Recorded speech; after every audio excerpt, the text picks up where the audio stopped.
permission. Saying okay. Consent is when somebody willfully agrees to doing something. They're not coerced, they're not threatened, they're not pushed, they're not antagonized. They just willfully do whatever it is that they are being asked to do, yeah. Yes, on an everyday basis.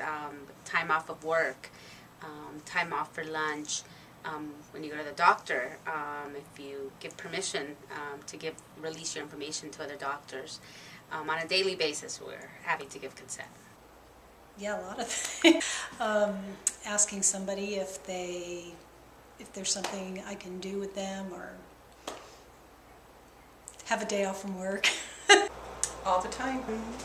To get consent from my husband to spend lots of money. I ask him, or I tell him of the item I want, and then I ask him if it's okay if I could purchase it. My name is Stephanie Rennie, and I'm an investigator with the Inyo County District Attorney's Office. And I'm Dana Crum, and I'm a Deputy District Attorney with the District Attorney's Office. Consent is the expression of your agreement that you want to engage in the act. So in this case, if it's sex, that the person who you want to engage in sex with has said, yes, I want to do this. Anybody over the age of 18. If you're not 18, you can't give consent, period. That's the law. If you're intoxicated or intoxicated under the influence of alcohol or medication. If you're not conscious, you can't give consent. In order to have consent, it has to be free and voluntary and knowing. And that means that the person who is giving consent has to be aware that they're giving consent. So you can't imply or assume that somebody has given consent. That's where you get into trouble.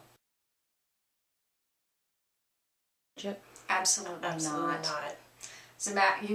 Husbands and wives can be victims of sexual assault by the other spouse. Consent has to be freely given. So the nature of the relationship, whether it be a legal relationship such as a marriage or an ongoing dating relationship where two individuals have been engaging in sexual intercourse for a period of time, each time you engage in an act of sex, there has to be consent. And consent can be withdrawn at any time during the sexual act itself. If one person decides that they don't want to consent any longer, the act is done.